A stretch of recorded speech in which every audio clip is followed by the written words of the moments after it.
Ada nikmat batinah, yaitu kepuasan mendapatkan ma'rifatullah. Aku ulang lagi, kepuasan mendapatkan apa? Ma'rifatullah. Itu nikmat batin. Baik yang terkait Allah maupun terkait logika-logika tasawuf. Terkait Allah misalnya gini, misalnya kula mikirnya. Kula nu bolak-balik matur niki, berkali-kali di tempat ngaji ini. Mugi-mugi jenengan eling, mboten gadah masalah ingatan ini eling-eling. Eling-eling tenan. Wong nak soleh, ya soleh, soleh. Cek soleh mulai cilik, cek soleh dadakan terus husnul khotimah. Pokoknya napa? Soleh. Niku nak mati, niku bumi ku nangis. Nangise bumi ku kekurangan utawi kalong wong sing sujud ning ndekne. Ya Allah Gusti, biasane wonten tiyang niku sujud teng nggen kula, dia berperilaku baik teng nggen kula, sakniki tiyang niku pun jenengan ambil, nangis bumi. Sakniki sing urip karek bedua-bedua, damel narkoba, damel ngefly, damel macam-macam lah. Itu nangis bumi. Langit seweneng. Seweneng. Gusti matur nuwun Gusti, orang itu saya tunggu lama, sekarang sudah engkau angkat ke tempat kami. Maksudnya diangkat teng langit. Sing bumi nangis, sing langit napa? Seneng. Nah, kemudian kita berpikir begini, bumi kok iso nangis ku piye? Nah, itu terserah sampean apa termasuk ulama zahir apa termasuk ulama batin. Kalau ulama zahir mengatakan bumi nangis itu mau kinayatun anil husni. Pokoknya pantese bumi ku susah, wong kelangan putra terbaiknya. Tapi nak cara ulama-ulama hakikat yang mengenali sekali betapa kudrahnya Allah, betapa kudrahnya Allah itu tidak terbatas. Itu yang meyakini bumi nangis itu nangis tenan.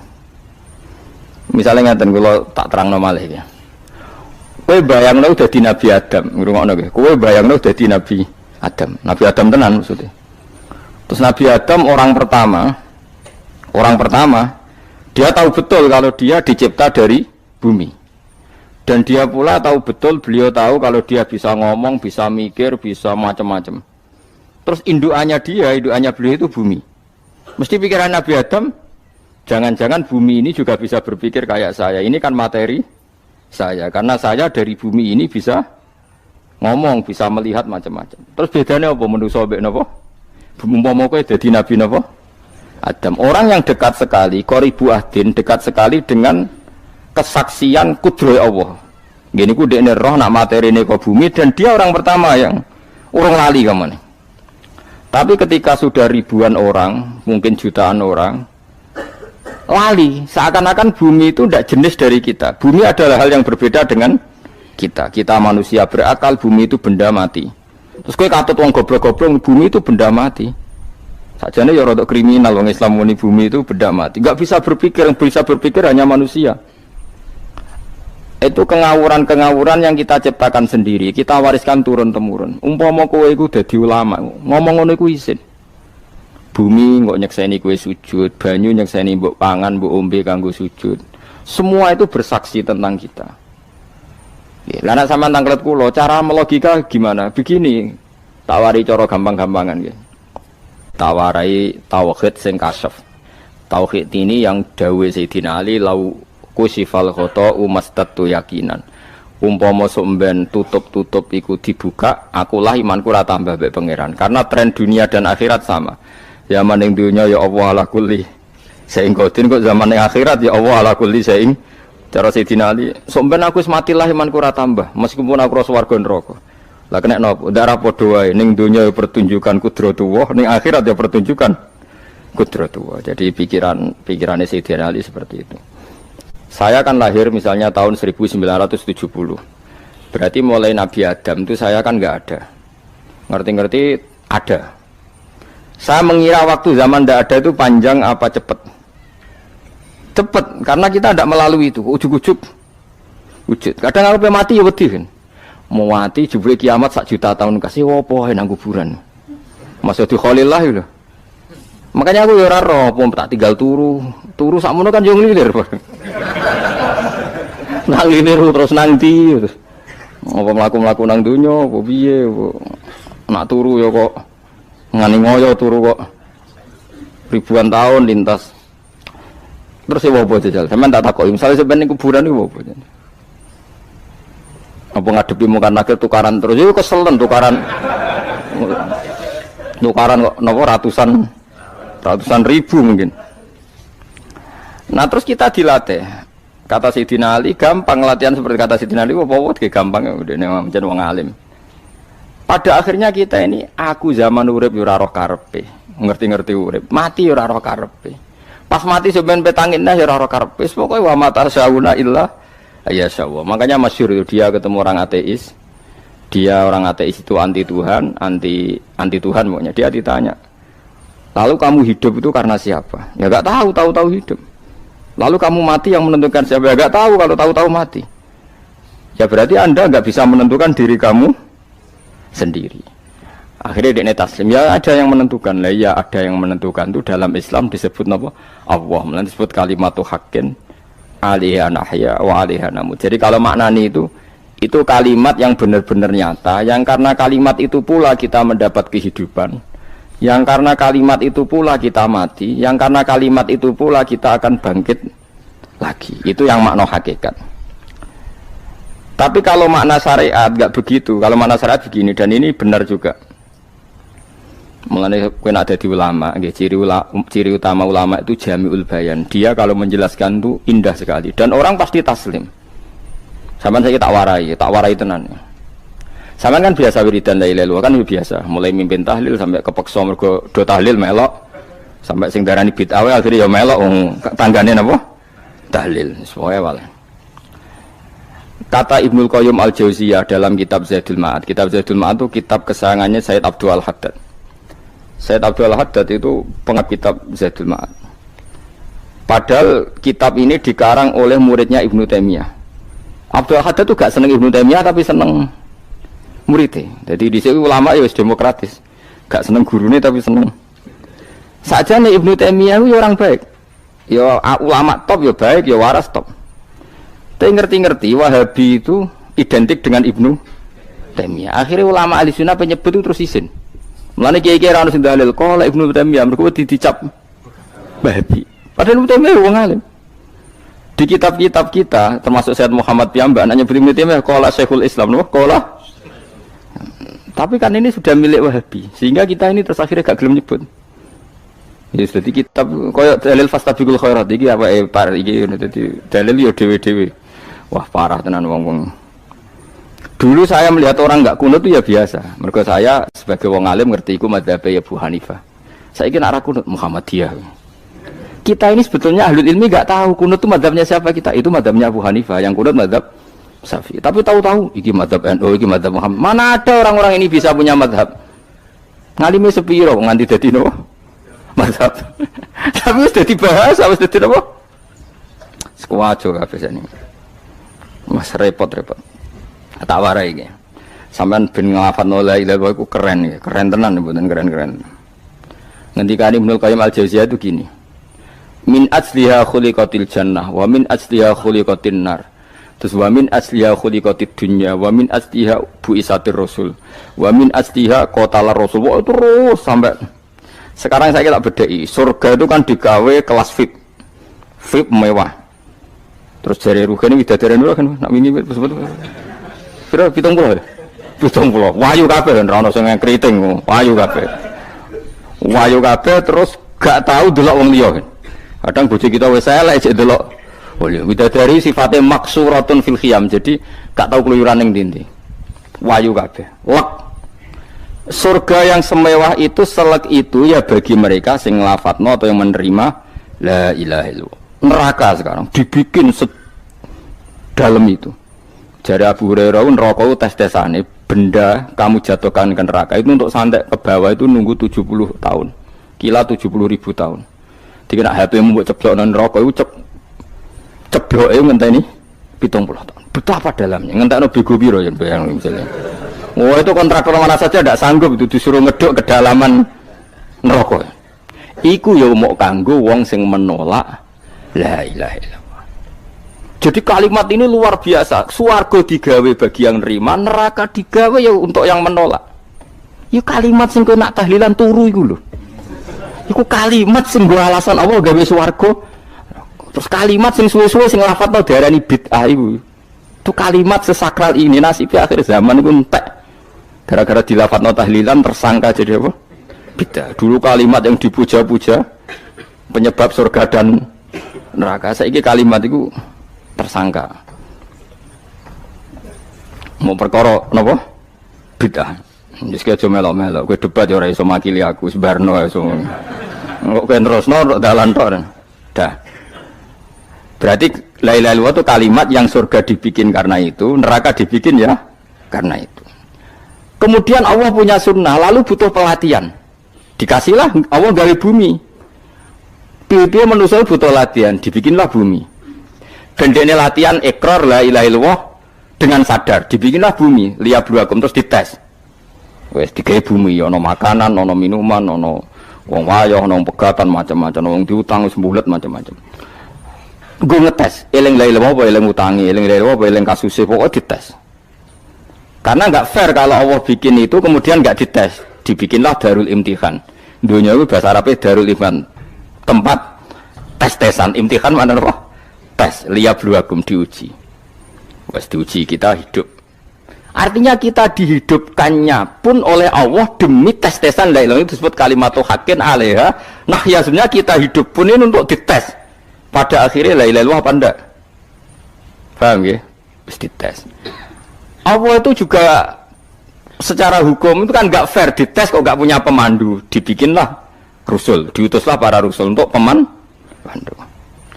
Tes itu kan butuh seru. Mak pemandu tok ora ono musuhe kan enggak seru, dibikinlah setan. Sajane sebagian kita sudah setan tapi ini ben seru. Lho ndak setan kan minal jinnati wan nas, rumangsamu setan sopo.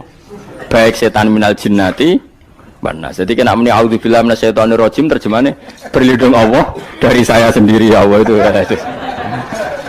Lho itu kalau lama dulu biasa auzubillahi min syururi anfusina wa min sayyiati a'malina. Sebenarnya kita berlindung hanya dari setan yang jauh, iblis itu enggak. Ya setan diri kamu sendiri, min syururi anfusina, dari kejelekan diri kita. Ngomongnya do ujug, soalnya setan tuh makhluk gaib sing piye. Lah kowe iku sapa?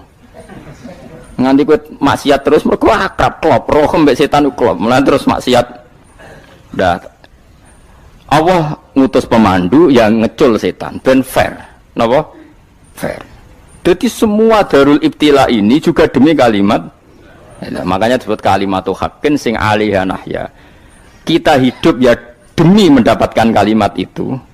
Kita mati nanti ya demi kalimat itu, artinya mati ke neraka ya karena kalimat itu kita menolak atau mengabaikan. Masuk surga ya karena kalimat itu kita hormat, kita benar dalam memperlakukan kalimat itu. Berarti 'alaiha nahya wa 'alaiha nam. Terus wa 'alaiha nub'as karuan, kalau kamu termasuk minal aminin ya nub'as minas solihin, kalau minal kafirin ya nub'as minaz zalimin. Tapi semua desain dunia ini hanya demi kalimat la ilaha illallah Muhammadur Rasulullah. Nah ini kan penting. Bagaimana mungkin kemudian kalimat sesakral ini, sehebat ini, kemudian ada orang tahlil kamu tidur. Kok iso? Kula janggal kok iso wong turu. Misalnya kayak mangkel, kalau mangkel sing mimpin Gus, wira barbar. Bagaimana mungkin kalimat yang menyelamatkan Anda kemudian Anda anggap problem? Elek gak? Apalagi kamu anggap ini bid'ah. Nak cara kula oke lah, ndongakno mayit itu gak ono tuntunan Nabi. Tahlilan gak ono tuntunan. Tapi wis muni tok kono tok. Artinya muni tok kono tok ora usah nyerang kalimah, enak kalimah tetep kalimah thayyibah. Soal kowe ora seneng sing tahlil, mergo tiga profesi lah iku wonge wae gedhinge aja geman. Ya saya misalnya, saya kadang enggak cocok sama mubalek karena kadang profesi. Tapi saya tidak pernah anti pengajian, bagaimana itu membawa syiar Islam. Tapi kalau balik kadang ora seneng, kadang takon entuk piro. Bareng sangoni sithik, kok sumput mek transportasi ini. Lah ngono kok mbok senengi iku piye? Tapi kita terus gedeng keliru iku sing nggawa syiar Islam. Mana ada pengajian didengar orang banyak tanpa mubalek? Gak iso. Nduk iso melepukno barang-barang ra penting dadi penting iso. Lah cara guruku teng sareng, yang ngapain melepuk nganggo panggung barang perkara. Tapi kadang ya benar. Yang namanya mudin mubalek ya itu bisa benar bisa salah, tapi kamu nggak boleh gedeng kalimatnya. Piye kalimat itu kalimat hak. Nah, ini penting kalau utarakan. Sehingga zaman Nabi Sugeng ini rungokno tenan ngaji kula. Zaman Nabi Sugeng ada sahabat namanya tuh Usamah bin Zaid. Ini sahabat kesayangannya Nabi, hibbu Rasulillah. Usama itu diutus Nabi perang. Ini dengerin nih, diutus perang. Pas perang itu si kafir tadi memenggal temannya. Ada yang tangannya putus, kakinya putus. Wah, seorang kafir ini sudah luar biasa. Bacok sana, bacok sini. Ketika terdesak oleh pasukan Usama, kebetulan Usama ini cakap ya, sama beberapa temannya orang Ansor. Orang kafir yang sudah kotoa arjulana wa kotoa aidiana, dia pas terdesak bilang la ilaha illallah. Terus sama Usama tetap ditusuk, dibunuh karena dia berpikir ini qolaha muta'awwidzan, dia melafadzkan kalimat itu hanya berlindung dari pembunuhan. Setelah dilaporkan Nabi itu marah besar. Nabi ngendikan kaifa anta ya Usama bila ilaha illallah idza ja'at bika yaumal qiyamah. Kowe nek ditakoki la ilaha illallah ku piye? Piye-piye wis ngomong la ilaha illallah, tapi sampai ngomong ngoten sakwise ngetoki tangan kula, maksudnya tangan kula tangan kelompok saya, kaki saya. Nabi tetap jawab kaifa bila ilaha illallah idza ja'at bika yaumal qiyamah. Pokoknya Nabi menyoal terus. Sampai menjadi fatwa ijma'nya fuqaha, siapapun yang melafadzkan la ilaha illallah harus kita terima meskipun qolaha muta'awwidzan, meskipun saat melakukan hanya cara zahir berlindung dari kematian, sehingga kita terima. Orang kafir yang 80 tahun kafir melafadzkan la ilaha illallah 1 menit menjadi mukmin. Sampai ada ayat qulil ladzina kafaru iyantahu yufar lahum ma qad salaf. Ini kalimat yang sakral, bahkan kafir yang 80 tahun saja menjadi mukmin hanya karena melafadzkan la ilaha illallah. Mulane yang ngaji saya, yang seneng saya, jangan pernah kamu mengatakan ada bid'ah yang orang bisa jadi kafir. Bagaimana mungkin orang mukmin yang ke kuburan dan melafadzkan la ilaha illallah kamu katakan kafir? Padahal kalimat ini yang kafir 80 tahun saja menjadi mukmin. Saiki ana wong lafadzno la ilaha illallah mergo salah tempat pinggir patok mbok arani kafir. Lho kok aneh. Sing kafir 80 tahun dadi mukmin iki gara-gara ngafalno la ilaha illallah dadi kafir. Mergo mau salah tempat ning pinggir apa? Patok. Mboten ora cocok muni nganggur, wong sering ziarah ku nganggur. Nyatane ya tenan. Cara dekne pegawai negeri ora sering ziarah. Nah iku tapi ora usah muni kafir, nek muni kafir gak mungkin lah. Coba kalimat ini itu orang kafir yang 80 tahun menjadi apa coba dengan melafadzkan kalimat ini? Mukmin kan? Berarti kalimat ini adalah kalimat penghilang kekafiran. Lalu karena dilafadzkan secara salah dianggap kafir. Hanya karena bid'ah itu tidak mungkin. Makanya sebetulnya Wahabi yang alim-alim itu tidak berpendapat demikian. Saya punya beberapa referensi Wahabi yang alim itu tidak pernah mengkafir-kafirkan orang karena perdebatannya seperti itu. Tapi saat ini wis kuwajo. Sebenarnya kalau orang alim itu ya mirip-mirip, entah Wahabi entah tidak mirip-mirip. Karena kalimat tadi. Wahabi itu kitab terbesarnya itu Ibnu Taimiyah. Ibnu Taimiyah itu punya murid Ibnu Qayyim Al-Jauziyah. Itu sampai sekarang saya lihat di fatwanya Ibnu Taimiyah itu begitu hormat sama orang-orang kita ini sama. Tapi tahu-tahu lewat penyaduran sana sini terus menjadi kacau. Jadi kalau balik ini malah sampai nak kepengen dua nikmat batinah seperti tadi yang saya utarakan. Swarga dicipta sedemikian mewah ya demi yang menerima la ilaha illallah. Terus neraka dibikin se ekstrim itu juga bagi yang nolak. Kemudian dibikin daru pelatihan yaitu dunia ya karena kalimat berarti kalimat itu luar biasa. Wa biha qamatis samawati wal ardu. Kalimat ini pulang menjadikan langit bumi berdiri. Bon. Lalu sekarang kita bisa ngomong, bisa berpikir, bisa ngadekno BPKB macam-macam. Itu karena kita sendiri apa karena kudratullah? Saya tanya. Karena kudratullah.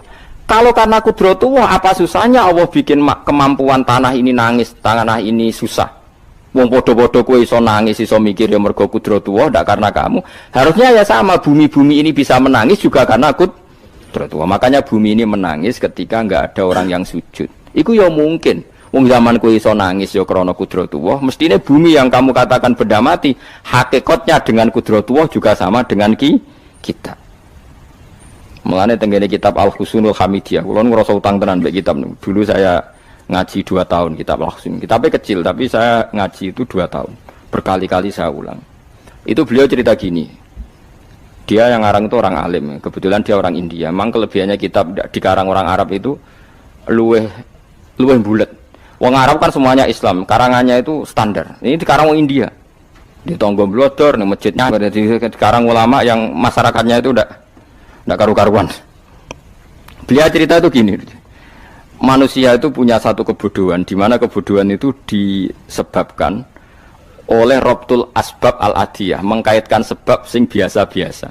Misalnya gini, sama saya kita omongi, misalnya ada orang bilang gini, batu ini nanti itu menjadi ayam. Orang bilang mukhal apa enggak? Enggak, jawab saja. Mukhal. Kenapa bilang mukhal? Karena dikira enggak bisa kan? Enggak, jawab saja. Jawab satu-satu. Batu ini menjadi ayam. Kamu jawab mukhal. Alasannya apa? Alasannya tidak mungkin terjadi, apa kamu tidak bisa? Sebetulnya karena kamu tidak bisa. Udah. Lau ukhbiro dzakar rajul. Andai kan orang itu kamu kasih tahu, klungsu ini biji asem itu, biji pohon asem itu. Nanti yang kecil ini suatu saat besar. Setelah besar buahnya banyak, tambah besar, tambah besar. Terus orang bilang mungkin. Ketika bilang mungkin itu karena dia bisa, apa hanya karena menyaksikan berkali-kali ada kejadian nak klungsu ditandur, iku iso dadi gede. Coba sama jawab. Karena dia bisa, apa karena hanya menyaksikan itu sering terjadi? Hanya menyaksikan. Artinya zaman dia mengatakan mungkin, itu pun tidak memberi kontribusi ikut buat. Iya enggak? Tetap bergantung kudrahnya Allah. Dia hanya bilang mungkin karena sering melihat. Sebenarnya dia enggak sama sekali memberi kontribusi. Lha darani mungkin ya ora urun. Paham ya? Lalu kenapa dia kecangkeman terus muni wong wis mati dadi lemah gak mungkin dadi manusa meneh. Lho zaman dadi manusa sing wis ngene iki kok mani dene lara melok gawe. Terus muni mungkin mergo sering terjadi, sering roh, sering bersaksi. Berarti sebetulnya manusia itu pakai ukuran dia mampu tidak mampu apa pakai ukuran bersaksi melihat? Bersaksi. Nah ini kan problem kita sebagai manusia itu problem. Mulane disebut wa kanal insanu dzaluman jahula, wis goblok aja-aja. Mergo manusia ku nak wis goblok aja-aja. Makanya saya kemarin diminta ngisi di pondok kajen. Kalau sampeyan berdebat sama orang ateis atau orang komunis itu gampang saja. Dilatih begini seperti teorinya Quran. Ya nanti saya teruskan, ini tak ulang lagi ya. Saya ulang lagi ya. Andai kan nggak pernah terjadi telur itu jadi ayam, nggak pernah terjadi sama sekali.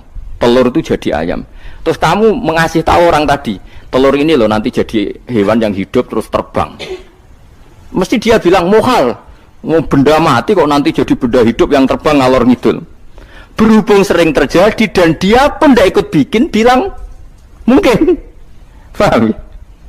Saya ulang lagi ya. Berarti dia bilang mungkin karena sering apa? Terjadi dan dia lihat. Andai kan pertama kali nggak ada telur sama sekali yang jadi ayam, terus pengalaman pertama di dunia belum pernah terjadi. Kamu kasih tahu telur ini nanti jadi ayam terus terbang. Orang ini bilang mukhal enggak? Mukhal. Berhubung sering terjadi bilang enggak? Nah berarti kita nanti bangkit dari kubur gampang saja bagi Allah. Cuma belum pernah terjadi kamu mengatakan mukhal. Nah makanya otak kita harus dibenahi. Makanya jogeman percaya ambek yang pernah kita lihat, yang sering kita lihat. Percayalah dengan akal, tapi akal waras tuh. Karena waras itu serempet tatanannya wangil. Makanya Islam itu melatih. Kul falillahil hujjatul balighah. Misalnya begini ya, dulu kalau Gerwani atau PKI atau siapa sajalah, itu kalau melatih anak-anak TK, makanya seorang ulama harus punya kecakapan penjelasan ibanatul ahkam. Itu anak-anak kecil dilatih. Anak-anak kamu terpejam, mintalah manisan sama Allah. Ya Allah saya minta manisan, saya minta permen. Terus disuruh buka, dapat enggak anak-anak? Enggak dapat bu, wah berarti Allah enggak ada. Sekarang minta sama bu guru. Bu guru kami minta permen dikasih. Berarti yang ada bu guru bukan Tuhan gitu. Akhirnya jadi gerakan ateisme. Nah sebetulnya untuk melawan gerakan itu kita harus melatih begini misalnya gini. Saya itu pernah ketemu sama orang yang berpikiran komunis. Oh komunis juga. Dia nantang saya gini, Pak, pokoknya saya tidak bisa nerima konsep Tuhan sebelum Anda bisa menjelaskan kenapa ada Tuhan. Jadi, bocah kok elek ini. Nah, aku ngerti aja, sak cerdas ini tetap cerdas aku yakin tetap cerdas aku. Rasanya selain raine seram meyakinkan, tapi pikir tetap cerdas. Kulo itu kan wong Quran nggih, artinya punya pikiran panjang. Mungkin di antara orang Islam kita ini tidak punya kecakapan menjelaskan. Tapi kalau orang sering baca Quran, apalagi dia ngaji tafsir ya, yang waras maksudnya waras lah. Terus rapati seneng duit barang ini penting ya. Kalau seneng duit wis mari goblok. Yakin ulama seneng duit mari goblok tak jamin wis. Umpama alim wis kelas B, kelas C gak bisa, tahqiq gak bisa.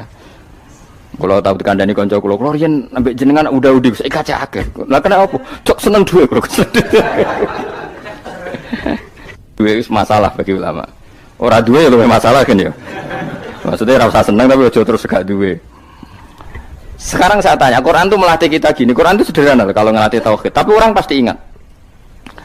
Kata Allah gini, enggak apa-apa, saya ndak Tuhan enggak apa-apa, kamu yang Tuhan. Tapi buktikan kalau kamu Tuhan. Caranya gini. Am khalaqus samawati wal ardi. Ya enggak apa-apa, kamu yang Tuhan enggak apa-apa, tapi buktikan kalau kamu menciptakan langit bumi.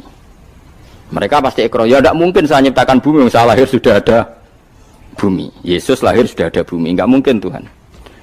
Terus Tuhan membuat pertanyaan kedua, am khuliqu min ghairi syai'in. Ya sudah, kalau saya tidak Tuhan lalu enggak ada Tuhan, berarti alam raya ini tercipta oleh sesuatu yang enggak ada. Aneh enggak? Misalnya sebelum alam raya ini enggak ada Tuhan. Berarti sebelum alam raya ini kan adanya nihilisme, sesuatu yang enggak ada. Kemudian sesuatu yang enggak ada ini menjadi penyebab sesuatu yang ada. Aneh enggak?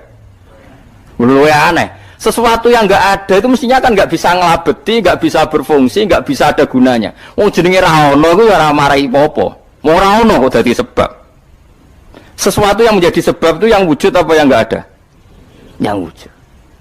Sak takoki. Lah kalau enggak ada Tuhan berarti alam raya ini lalu sebabnya apa? Ya dari ketiadaan, lalu tiada itu menjadi sebab. Yang tiada kok jadi sebab itu tekem lho. Mikir. Di mana-mana yang sebab itu harus barang yang wujud, enggak boleh tiada kok jadi sebab. Ini kan jadi aneh, sesuatu yang tiada menyebabkan sesuatu yang ada. Terus dia ya pokoknya ronde ini kalah, tahu kapan tak pikir aja. Pikir nganti mati temenang aku ini ngono. Makanya sebetulnya dalam ilmu mantek pertama itu kita tidak harus iman Tuhan itu namanya Allah, tidak harus. Makanya pertama dikenalkan, sementing kenal Tuhan itu ada dulu, disebut zat sing wajibil wujud, belum disebut namanya Allah. Allah itu disebut nama Islam, itu paham ya? Saya ulang lagi, Allah disebut itu nama Islam. Tapi kalau penemuan akal hanya sampai kita ini butuh zat sing wajibil wujud, sing menjadi penyebab semua alam raya ini. Di bahasa Arab disebut musabbibul asbab. Belum menyebut Allah musabbibul asbab. Islam pun pertama Iqra turun ya gak nyebut Allah. Iqra bismi rabbikal ladzi khalaq, khalaqal insana min 'alaq. Iqra wa rabbuka. Tuhan itu siapa? Yang mencipta.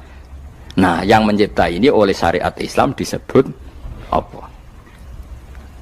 Tapi dalam logika yang penting kowe kenal sik ono musabbibil asbab. Pastikan bahwa alam raya ini yang wujud pasti disebabkan sesuatu yang ada. Enggak boleh barang wujud kok diciptakan oleh sesuatu yang tidak ada. Wong gendeng ora barbar, barang ra ono mbok sifati al-khaliq. Sing gawe langit bumi apa? Pencipta. Penciptane apa? Sesuatu yang tidak ada. Kowe ikhlas dutek ngono, kowe ikhlas ta ora? Gak kowe ikhlas ta ora dutek ngono, kowe ikhlas ta. Kowe gelem dadi bodho niku. Gelem kowe? Mboten. Nah, nikmat ngono jenenge nikmat batin. Mulane sing suwenang mbek kalimat la ilaha illallah. Wis ana sing bid'ahno Allah iku wong nganggur wis beno sak uni-unine. Tapi kadang memang kita berlebihan. Tahlilan rabar-bar matang puluh dina ini rabar-bar. Muka alasannya usti sangoni akeh tahlil sedih. Lalu saake penggemar sing keselen sing rantuk sangu ya butuh cepet. Lane cara kula niki penting kula utarke. Kowe nek ora cocok tahlilan 40 dina wis ngomong ae kira cocok model harinya. Tapi ki aja menolak kalimat la ilaha illallah iku disifati Kanjeng Nabi kalimat thayyibat. Wong Nabi nyifati thayyibah, kalimat yang suci kok nyifati bid. Soal kira cocok wong sebut.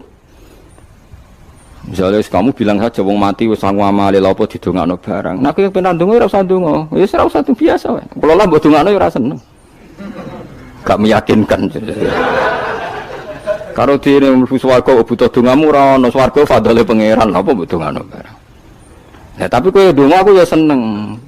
Senenge ya semau lah timbang nyanyi-nyanyi rame-rame sadok donga. Mandi ora pokoke donga. Saya ulang lagi ya.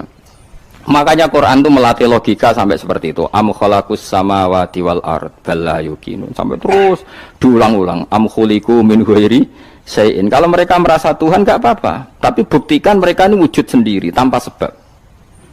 Atau begini, kalau mereka tidak tahu sebab pencipta langit bumi, mereka sendiri suruh yakin kalau mereka adalah penciptanya. Amhumul khaliqun, enggak apa-apa. Ya tapi masih Abu Jahal gendeng lah, masih Abu Lahab ngawur lah, nak takoki, ya wes pangeran kowe wae sing gawe langit bumi. Penggemarnya saja pasti tertawa. Mosok Abu Lahab darani pencipta langit bumi, wong lahir wae ning bumi. Tapi Quran oleh nggo jawab, am khalaqus samawati wal ardo. Apakah mereka menciptakan langit bumi? Bala yuqinu, mereka pun tidak pernah yakin. Jadi itu pangeran. Makanya di mana-mana orang alim itu suka debat. Karena pangeran sendiri kalau menjelaskan kebenaran seringnya juga nantang debat. Kata Allah, Qul ara'aytum ma tad'una min dunillah aruni madza khalaqu minal ardi am lahum syirkun fis samawat. Enggak apa-apa mereka Tuhan kata Allah, tapi buktikan zaman langit diciptakan mereka memberi kontribusi apa? Apa urun bego, apa urun cagak, apa piye lah pas aku gawe langit iku dekne urun apa jare am lahum syirkun fis samawat. Misale urun apa lah? Urun tol ta urun apa lah. Itu pangeran. Mereka kan pasti menjawab enggak. Terus itu nih kita bimbing qobliyada. Kalau kamu nggak percaya Quran sebagai kitab, nggak apa-apa. Tapi buktikan kamu punya kitab tandingan. Nggak, mereka nggak punya juga. Atau gini, nggak usah Quran, ke sakralan. Au atharatim min ilmin, atau kajian ilmiah yang membuktikan bahwa Yesus itu Tuhan, atau yang membuktikan bahwa berhala itu Tuhan. In kuntum shodiqin, nggak apa-apa. Kalau kamu benar buktikan. Nah itu makanya semua nabi itu punya kecerdasan. Karena tadi nabi kadung nantang itu nih kita bimbing qobliyada. Au atharatim min ilmin in kuntum shodiqin. Tapi sekarang orang alim soleh itu jarang. Sing ngono ngerung soleh rapati ngalim, nggere sing alim biasanya rapati soleh. Lah kula termasuk rontok-rontok ya isih rontok soleh ya rontok, tapi lumayan masih menjaga hujjatullah tadi. Sebab itu ulama dulu mengajarkan Allah itu siapa? Disifati zat sing wajibil wujud. Karena alam ini kadung ada. Kalau alam ini kadung ada, pasti penyebabnya sesuatu yang wujud. Tapi kalau wujudnya mungkin, bahaya. Wong sing gawe wae wujude terima mungkin bisa wujud bisa tidak. Makanya dipermanenkan yang gawe alam ini zat sing wajibil wujud. Sing wujudnya wajib. Wajib itu enggak bisa enggak pasti wujud. Nah, terus kita kenal itu namanya khaliq, itu musabbibil asbab, itu khaliqul asya. Lalu oleh Islam zat yang demikian itu disebut Allah. Terus jadi la ilaha illallah. Nah, orang yang bertauhid gini tentu punya kenikmatan batin yang luar biasa. Sehingga saya bayangkan nanti mati yang ngono biasa wae kan. Gusti zaman kula teng donya ora melok ngatur oksigen, ngatur nyawa, ape mati ndak ra ngoten. Mulane jare Siti Ali, jenengan jemben nak mati tambah pinter apa biasa? Ya biasa wae. Ning bumi yo ndelok kudrohe Allah, kok ning akhirat ndak ra padha wae ndelok kudrohe Allah. Mulane beliau masyhur guyonan beliau, lauku sifal ghata mastatu yakinan. So ben aku nek mukasafah ning akhirat imanku yo ora tambah, ya biasa wae, standar-standar wae. Maksudnya kue ning dunya ujung-ujungnya paling pokok ya menyaksikan kudratullah. Sebenarnya akhirat ujung-ujungnya paling pokok ya delok kudratullah. Ning dunya saiki Allah ya matlubi sing kita cari. Sebenarnya akhirat ya Allah matlubi. Paham ya? Artinya hukum dunia dan akhirat itu sama. Kita di dunia golek ridane Allah, ning akhirat ya golek napa? Ridane Allah. Lah nek soal kecil tapi ning akhirat masalah Gus pun rokok masalah, diutang ditagih yo masalah, kere suwi ku yo masalah. Ya biasa jenenge makhluk anane masalah. Sing ora oleh di masalah ku pangeran. Pangeran duwe masalah. Biasa wae. Lah makanya kula suwun nggih aja geman gedeng ulama. BP ulama iku sing iso nerangno. Mulane ngendikane ulama-ulama iku kemampuan Quran wal kitabil mubin, kitab sing mampu memberi penjelasan iku sing iso maris iku ulama. Coba zaman semenjak ngaji saya inilah contoh paling gampang. Sampai ngelafadzno la ilaha illallah itu kan kelihatan biasa. Biasa ambek ngantuk, kadang gremeng sing mimpin tahlil macam-macam lah. Pemene nak ora barbar semacam-macam. Oke lah itu kamu gedeng manusianya enggak apa-apa. Kadang memang kelo tenan. Memang kelo tenan dekne wong sering kula taklam. Kula nak kiai lah, sering jejer kiai. Ku iso tahlil kan kula wani kok. Ku iso tahlil sangone akeh sungkan nak cepet. Kowe goblok kemlen seneng sing iso bulbet nek mangkel wong sak menambani sing kesusu. Tapi nak sing mimpin kula tetep cepet. Sing udang lah masuk sangone akhirnya tetep cepet. Kok boten nami tetep mandiin aku. Aku nak suwi malah ra mandi ya. Jadi di daerah saya itu ada mitos. Sampeyan ngerti Istanbul, Quran kecil itu, sing jarine jimat itu. Tapi jarine saiki diproduk teng Kudus kathah 20.000 regane. Jadi di Kliwon itu regane pinten? Selawewu itu gawe kayak kuno no kan. Tapi mau selawewu orang sing asli. Nah itu sebetulnya yang asli itu hanya 5 atau 9 itu sing gawe niku jenenge Ki Sarbini yang terkenal jadul. Itu sing asli. Ya tapi anggere wong yang klaim asli ya karek maklare lah. Tapi jelas itu dicetak masal teng Kudus selawewu. Pasar Kliwon teng kathah lah teng pundi-pundi kathah. Oh. Wong kanca kula dagangan Istanbul nak kulak sak-sak. Sak-sak tenan niku. Tak takon Mas. Tapi nak ngetul sitok-sitok, orang kerja agar wong tak kei ngono, kurang ajar tenan aja. Nah itu ceritanya itu dia tuh terkenal jaduk. Singkat cerita diundang tahlil orang mati. Ya kayak Pak Khalil Bangkalan itu kan orang-orang keramat. Bilang gini. Ya cung ya ngundang aku akeh cung ya bismillahirrahmanirrahim wis bapak-bapakmu di sepuro pangeran. Mulai. Yang punya rumah itu mangkelnya bukan main karena di disembelihno sapi. Dikira kalau disembelihno sapi kan tahlile gayeng suwi. Lama-lama gremengnya tuan rumah ini si kiai tadi dengar. Terus balik nah, ya ngene cung. Kon buktekno nak tahlilku banding wek sapi ini. Kon ngetok wit klopo lho kon ngetok. Ketok kon gawe timbangan. Sing sitok kon nyancangi sapi urip ku wedi. Sing sitok kon ngosongno. Mengape digo apa? Timbangan wit klopo, ketok digo timbangan. Disakseni wong akeh, malane terus tampil keramat tuh, saking wong akeh. Dekne muni bis wis jumpat sing sapi kalah. Lho bis tok jumpat mau bismillahirrahmanirrahim. Saking kerawate muni bis wis jumpat. Akhirnya gue bambang mustas, gue mun cekap. Semenjak aku dekne anggere diundang tahlil bismillahirrahmanirrahim wis ra gremeng wis iki wis beda. Ayo ono wong keramat. Iku wong iku sing tinggi besar video sing gawe Istanbul. Ya anak putune kathah kula sing kenal nggih kathah sing nggih do rata-rata nggih penggemar kula sakniki. Tapi kula ra iso ke Istanbul. Kula ndonga mbek pangeran niku gadah keramat itu keramat terangno hujjatullah.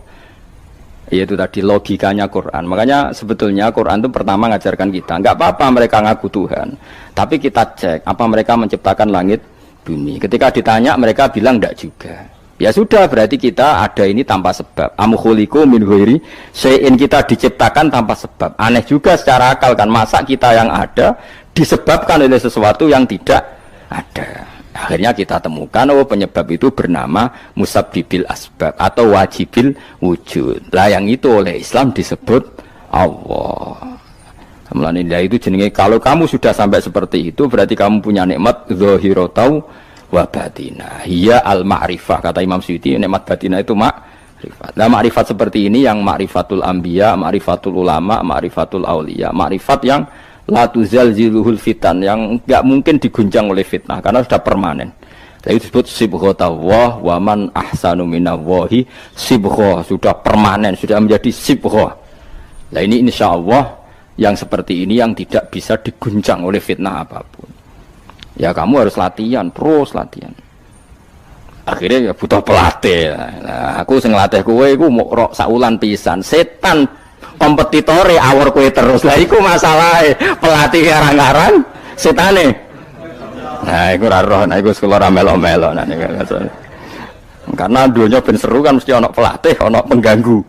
Lah pelatih saulan pisan penggangune aja. Tapi sekali yakin inna kaidas syaitani kana napa dhaifa. Sekali yakin wae kerja al haqqu wa zaqal batil. Wis masuk awar bedino piye barang batil tetep zaqal haqq napa ja al haqqu wa zaqal batil. Wis yakin ya yakin ainul yakin. Mane kok kandhani setan. Wis ki awar aku telus gak ngarah bisa ngalahno barang hak. Kandhani ngono. Kok setan wis ra ngantus. Ya kok setan napa kandhani. Jadi sebetulnya ini pentingnya ulama. Jadi jangan kira tradisi ulama itu kayak dibayangkan para peneliti. Peneliti rata-rata orang kampus. Kadang-kadang penelitinya tidak ulama. Rara rasanya jadi ulama.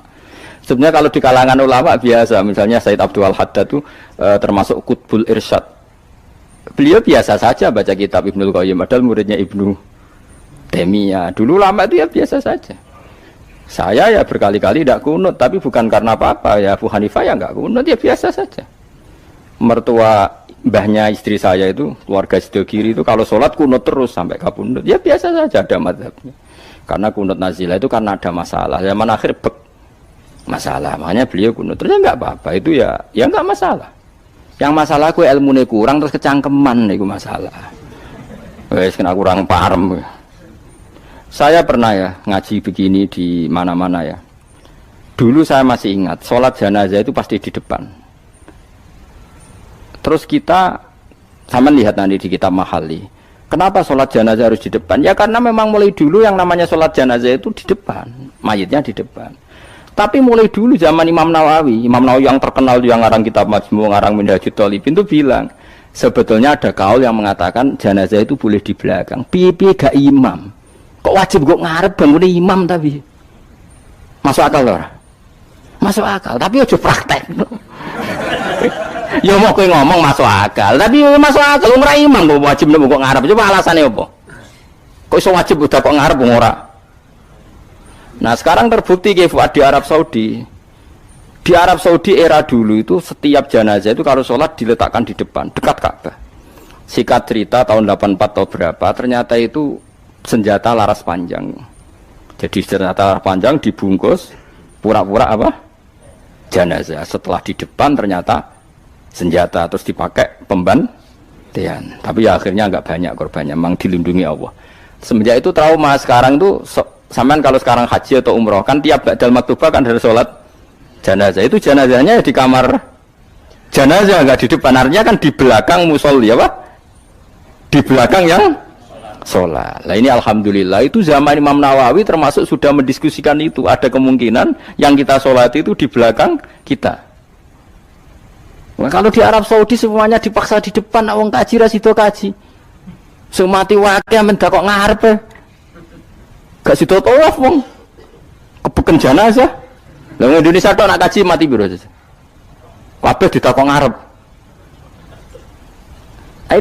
Ini pentingnya ulama. Dulu biasa ulama meskipun kita di Indonesia ora perlu marah teknono, kita takobal wa minna minkum takobal.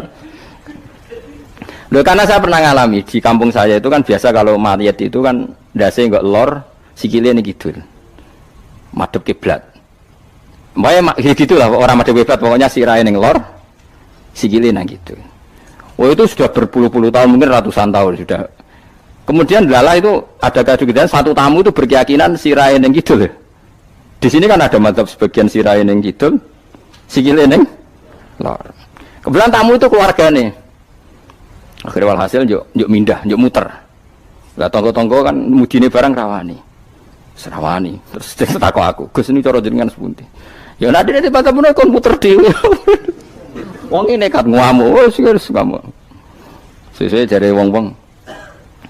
Ya, pokoknya keputusan tertinggi yang Gus Bak dawuh piye jare Mudin.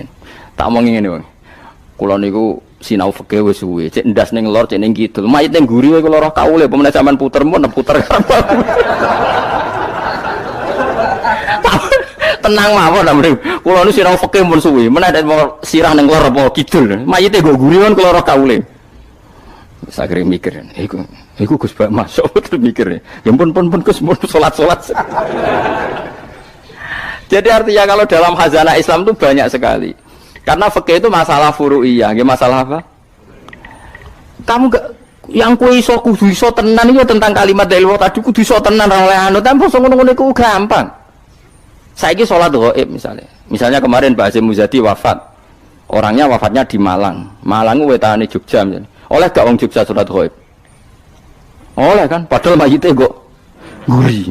Engko terus sesuk fatwa anak mayit kudu kok ngarep. Yang di timurnya Malang boleh sholat ghaib, yang baratnya nggak boleh karena ngungkuri mayit. Gendeng aja. Ibu ora usah ngono, ngaji ku sing khatam, nek khatam ora usah kecangkeman. Mana dalilnya? Kok ora maca kitab kok kon ero. Kadang kula tak tamani, Gus dalilnya mana? Kowe ngajak bantah apa takok?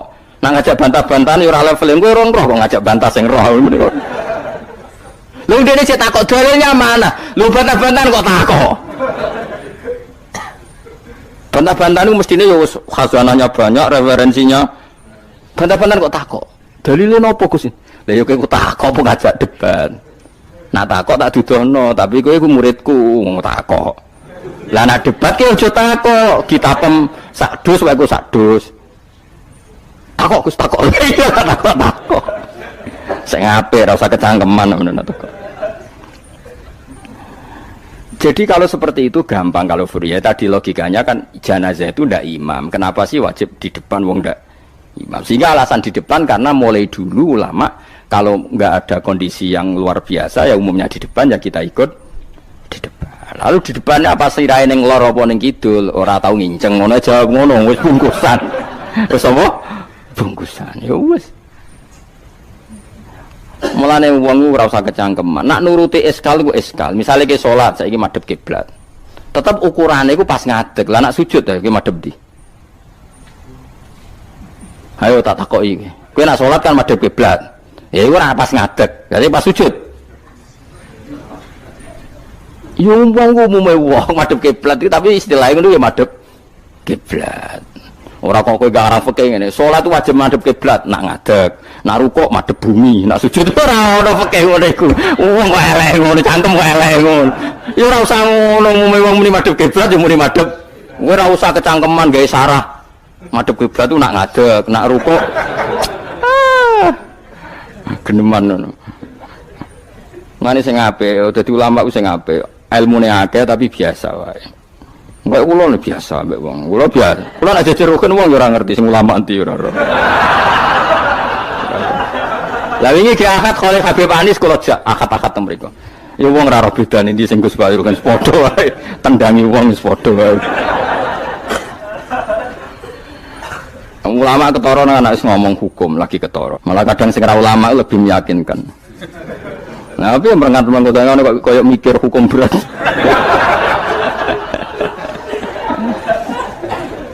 Saya kalau baleni malih. Jadi yang wajib permanen itu ma'rifatullah. Nggih napa?